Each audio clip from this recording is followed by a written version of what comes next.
Okay, so on a fast day, it's always worthwhile going back and studying the Rambam.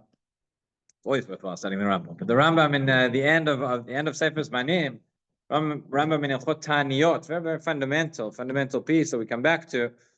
The Rambam over here, in fact, the first 4 prakim of Hilchot Ta'aniyot. Nowadays, we don't. If you look through Hilchot Ta'aniyot from the Shulchan Aruch, the Rambam as well, most of it refers to the Ta'aniyot that we don't really practice nowadays so much. Ta'aniyot, Masechet Ta'aniyot talks about when there is not rain and the different fasts they would declare, and different catastrophes and different things that would happen, and they would make a public fast day. Nowadays, for whatever various reasons, we don't do this so much. Occasionally we do, but there are certain days which we have fast on. Of course, Yudayim B'Tammuz, Tisha B'Av coming up, but it's only really in the 5th parak. You get to the 5th parak that the Rambam starts to talk about those. Beforehand, he talks about Ta'aniyot in general. And in the opening chapter, Parak Rishon, he gives a bit of an introduction into the what is behind this idea, what is behind the concept of the Ta'anit, of the fast. It's worth reminding ourselves. He writes as follows. Mitzvat asay min haTorah liz'ok ula'aliyah b'chatzotzot al kol tzara shtavo al hatzibur. So before we get to the fast itself, and this is something we have to remember, and this is learned from Sefer Yonah, it's learned from various places, that the ikar, the main essence of the fast, is not just the fact that you're not eating and drinking. That is obviously, that's the fast, that's important. But there's far more to it than that. I remember once somebody told me that they have this trick.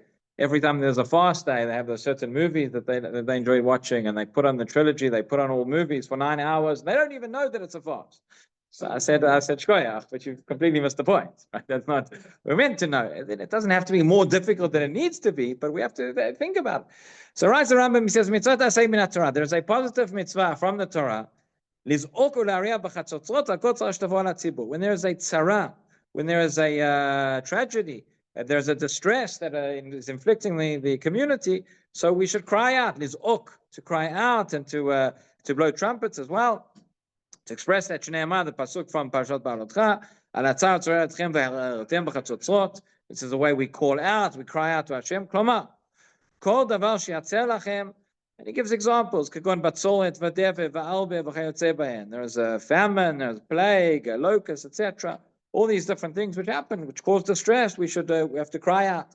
Zaku aleihen v'haliu. V'davar ze midakei tshuva. This is part of the ways of tshuva. Shebizman shetavot tzara v'yiz'aku la v'yaliu. When there is a distress and you are going to cry out, so therefore yid'u hakol shebiglar ma'asehem ha'ra'im hu'a lahem. We spoke about this, actually alluded to this Rambam a little bit on Friday night. That if you cry out, you realize that why did these things happen? We have to think, what is the root cause? Yid'u hakol shebiglar ma'asehem ha'ra'im hu'a lahem, because of the things which we have done, because of the wicked ways. That is why this is befallen them. Kakatuv avonotechem itu ele. It's the pasuk from Yirmiyahu. V'zeu sheigrom lehem lasir hatzara me'alehem. So therefore, by crying out, it encourages the process of introspection and reflection, causes us to perform tshuva, and through that tshuva, so therefore that's the reason, the root cause is removed, and these things will no longer happen. Avalim lo yizaku v'lo yariu. Says the Rambam, but what happens if you don't cry out and you don't think about it? Ela yomru, davar ze minhag ha'olam era lanu. You say, this is just minhag ha'olam, this is the way things happen. Okay, this is bad things happen. Tzara zo nikro nikret. It just happens. Says the Rambam, very exceptionally harsh language over here. He says, this is the way of cruelty. V'goremet lahen lidabek ma'asein ha'ra'im. This causes people to attach themselves further to their wicked ways. It will just get worse. You'll have this. We'll see this idea is particularly relevant to Yudzayin B'Tammuz, particularly relevant to this fast day. But he says that this will cause the tzara, will cause the distress to get worse, to be compounded. Other things will happen as well. This is what we read in the Tochacha, Alachtem imi b'keli, v'alachti imachem b'chamat keli, which essentially means, if you say things just happen, so Hashem will say, okay, things will just happen. When things just happen, you'll see how things are. When you don't have my hashgacha, you don't have my protection, so things will go the way they are. Klomar, I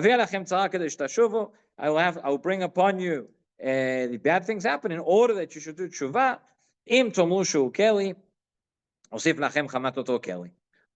Obviously, we're not saying, we're not presuming to understand the ways of God. We read enough Torah, right? We're not presuming to understand why things happen in tragedy exactly to say this happened because of X. The question is, what do we do with it? When things happen, how do we move forward? How do we have to think about it? How do we have to reflect? How can we improve ourselves? And that is the message of the fast days. So he said, so until that, those first three halachot, that was the Rambam began. That was a mitzvah tasei min Torah. That's a Torah command. Now he says that is the Torah command is crying out. It's the tshuva, it's the ze'akah. That is midivrei Torah. Now he says midivrei sofrim. Okay, the establishment of the sages, the Rabbanan, litanot al kol tzalash tavo al hatzibur ad shilchamu min hashamayim. That the chachamim added on, in addition to the mitzvah taseh of crying out, in order to help us do this and help us achieve this, that there should be a fast day as well. Okay, and we have special extra tefillot and zakot and different things that we say on the fast days. In the mikdash, they would blow the trumpets and the shofar as well, etc. Okay. So, but in other words, what would you see here? And you see very clearly from the structure of the Rambam, the first three, this is Hilchot Ta'aniyot, the first three halachot don't even mention the Ta'aniyot at all. The essence is the Ze'akah, the essence is the Tefillah, the essence is the Tshuva, and on top of that, we have the level of the Ta'aniyot as well. So then he goes through the first, as I said, the first four prakim. He goes through the different halachot, different types of Ta'aniyot, different types of fasts, different examples because of lack of rain, because of locusts, etc. And then we get to Perek Chamishi, the fifth Perek of Hilchot Ta'aniyot, and now we talk about these the fast that we are experiencing right now. So says the Rambam, Yesh Sham Yamim.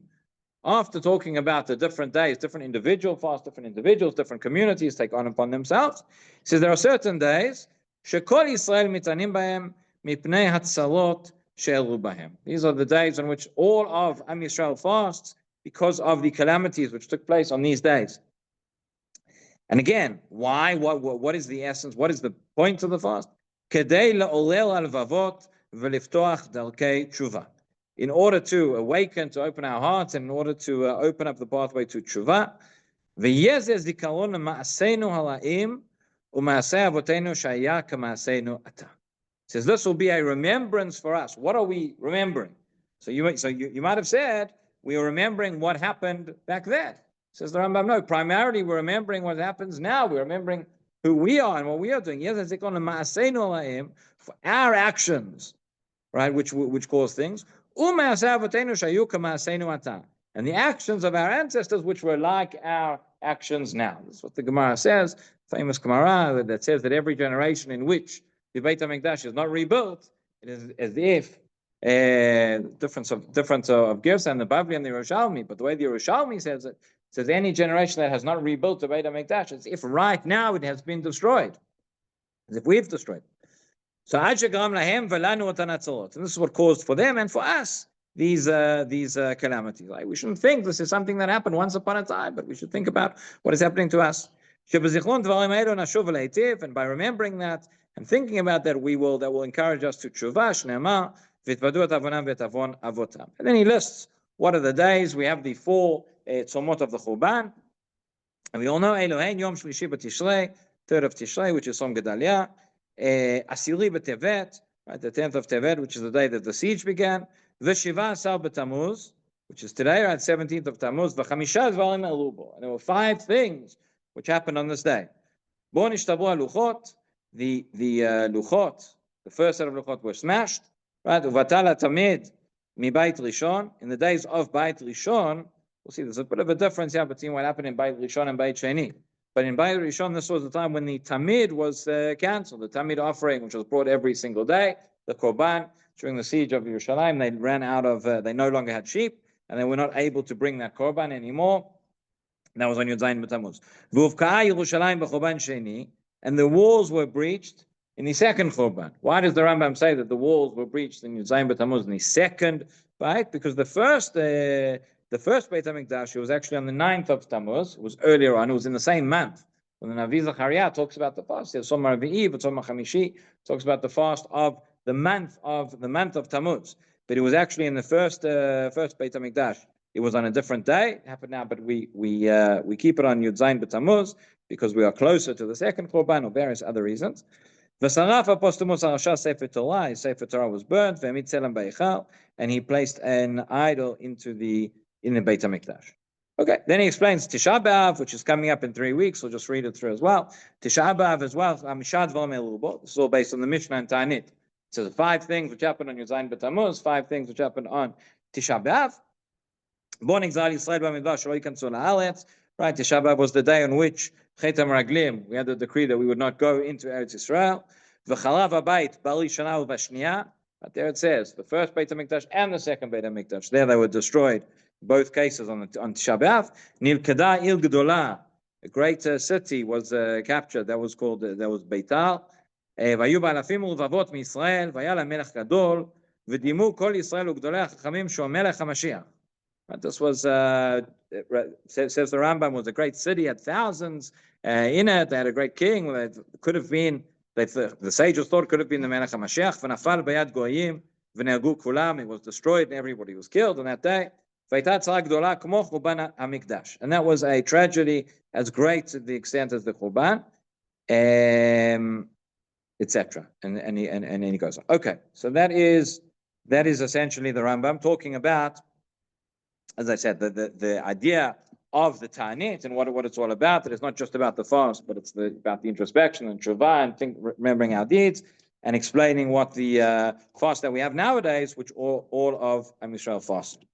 Okay, let's just have a few. We have a few minutes left, so let me read to you from Pnei Halacha, but Rav Melamed again, just giving an overview of the meaning of these days, all the fast days, and particularly the period that we're in now. So he writes as follows. He says, לאחר שנחרב בית המקדש הראשון, תקנו הנביאים צומות זכר למאורעות הרעים של חורבן הבית בגלות ישראל. Originally, after the first destruction, בית המקדש הראשון, that is when these 4 fasts were established. And as we said, כדי לעורר את העם להצטער ולהתעלבל על החורבן והגלות, in order to awaken, to arouse the people, to mourn, and over the Churban, over the destruction, ומתוך כך לחזור בתשובה לתקן את המעשים הרעים שגרמו לכל הצרות שפקדו את ישראל מאז ועד היום. As we saw in the Rambam, that is the essence of these fasts, to cause us to introspect and reflect and improve. So ביום העשירי בחודש טבת תקנו צום מפני שבאותו היום. Okay, it goes through the four days already that they were. That was the case in after Churban Bayit Rishon. So then he mentions here how during the time of Beit HaMikdash HaSheni, when the Beit HaMikdash was rebuilt, there was a question, should we still have the fast, should we not have the fast, etc. But that is a moot point now that we are after the destruction of the second Beit HaMikdash, so we went back to having all of these fasts again. And this is where the date was changed slightly, as I mentioned before. כשנחרב בית המקדש השני, חזרה התקנה למקומה והתענו בכל 4 צומות. After the second destruction, like close to 2,000 years ago, that was all these 4 fasts were re-established. אמנם תאריכו של צום אחד השתנה. The date of this fast today was changed. והוא הצום שנתקן בחודש תמוז על אבקת העיר, שחורבן הבית הראשון אבקה העיר בט' בתמוז. The first בית המקדש, the walls were breached on the 9th of Tammuz. ובו צמו במשך 70 שנות גלות בבל. So originally they would fast on that day. אבל בחורבן השני אבקה העיר בי"ז בתמוז. As we know, in the second Beit HaMikdash, the walls were breached on this day, on Yud Zayin, and that is the day on which we have the fast. Now you could ask, you could say originally the takana, the establishment to have these fasts was established by the Nevi'im after the first Beit HaMikdash. Were you making a new takana, a new date? How does that work? That's what, for example, and what's the proof? For example, that he says the fact that we fast on Asara B'Tevet, 10th of Tevet, but based on the siege, that was during the first Beit HaMikdash, not the second. Tzom Gedalia, the same thing. So he says, לגבי הצום על אבקת חומת העיר, כיוון שצער חורבן השני קרוב אלינו יותר, since we are closer, and the distress, the tragedy of the second Churban is closer to us, תקנו לצום בי"ז בתמוז, that's why it was established on that day. And as we said before, in the Psukim, it's called Somar Revi'i. The essence of the Takana of the Nevi'im was the month, and not necessarily the day, and therefore that's we still have the same thing. Okay, regarding Yud Zayin B'Tammuz itself, is there a connection between the 5 different things that happened on this day, or it's just 5 random events, or is there maybe some sort of connection between them? So we've already mentioned what they are. We said it was Nishtabur Luchot, the Mishnah Ta'anet, the Rambam quoted, the Luchot HaBrit were smashed, right? Batala Tamid, the Korban Tamid was stopped. They ran out of animals to bring for that Korban. Vuvka Ha'il, the walls were breached. V'sarafa postumus Torah, the Roman general, right, burnt the Torah, and he placed a tzelem beichal, he placed an idol in the Beit HaMikdash. So he says as follows: Shenitbonen nir'eh ki yesh kesher pnimi ben chameshet hadvarim she'alu b'Yud Zayin B'Tammuz. If we think about it, we can see maybe there is a connection between these 5 different events. B'kulam yesh bitoy lemashber shepogea b'tchila b'shorashim haruchaniyim. This is, all of these things are the beginning of the crisis, the breaching of the walls. It's not the destruction yet, but it's the beginning. It's the cracks, it's the seeds, it's the beginning of that spiritual crisis.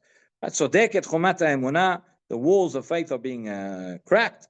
V'golem l'pgia kasha, she'im lo tetukan be'ekdem, tiglom achar kach l'korban hagamur b'tisha b'av. It's the beginning, sowing the seeds of destruction. It's the beginning of the process that right now we still have an opportunity.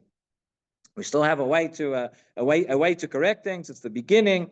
It's not the complete destruction yet. But if it's not fixed, it's only going to get worse. That's why it's exactly what we saw in the Rambam. That's why I said, particularly relevant maybe for Yud Zayin B'Tammuz. The Chet HaEgel lo hayta kfira gemura. We're not getting into the whole story now, but he says if you look at Chet HaEgel, there was that's where obviously where the Luchot were smashed. So it was not complete idolatry. It was not complete denial of Hashem. He still believed. They thought, okay, the Egel, and whatever interpretation we accept, they had a little bit of power or strength or whatever. But that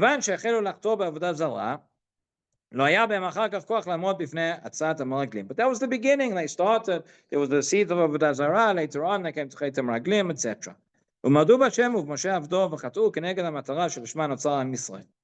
And so too, if you look at all these different things that happened on this day, Bitul HaTamid, stopping the Korban HaTamid, that's just one of the sacrifices. You could say you still have the Beit HaMikdash, you still have what's just one of the Korbanot, but that represents the beginning of that process. Hamadat HaPesach, Beichal, Srifat HaTorah, all these things are symbols of faith, symbols of Emunah, which are beginning to be destroyed. And V'madayin Churban, it's still not a complete destruction, but there is a certain root damage that's taking place. And if that root is the root of that damage is not fixed now, it's going to deteriorate, it's going to lead to other things. And that is why we have Yud Zayin B'Tammuz really is the beginning. It's not just a day, a fast of itself, beginning of this entire period of 3 weeks of Ben HaMitzarim leading up to Tisha B'Av. And it's a time when obviously when we have many halachot which we'll talk about in the days to come. But it's a time when we lessen. There are 2 things that we start to decrease in this time. We decrease any dangerous activities. We take extra care. We need to be extra vigilant. It's a time of Puranut. It's a time when of Midat Hadin. And it's also a time when we start to decrease really more from Rosh Chodesh Av. Already now in certain aspects as well, we decrease in joyful activities, the Simcha, etc. So that is on the one hand, that is what this period represents. But it also is a period of opportunity. It's a period that's the beginning of Tshuva, beginning of introspection, a time that if we really take to heart, we can actually achieve great things. It says in the pasuk, the name Bein HaMitzarim comes from the pasuk. It says Kol Rodfei Sigua Bein HaMitzarim, pasuk in Eicha. Right, all those who chased after, meaning referring to our enemies, all those that they achieved it Bein HaMitzarim, between this time of destruction. So I saw Chasidic Shavuot and the name of Nachman. He says Kol Rodfei Sigua Bein HaMitzarim, but you could read that as well. It's called Rodfeya, meaning all those who chase out, who seek out Hashem. This is a time when, paradoxically, but this is a time of opportunity as well, that you can come back and we can achieve that tshuva. And Bezrat Hashem, these days should transform very, very speedily in our days, the days of Sason and Simcha, as the Navi says. Rabbi Hanania ben Akasha, Omer, Tzakash Baruch Hu, L'Zakot Yisrael, Yifachach B'Aleim Torah Mitzvot, Shnei Madrei Chavetz Ma'at Sekoya,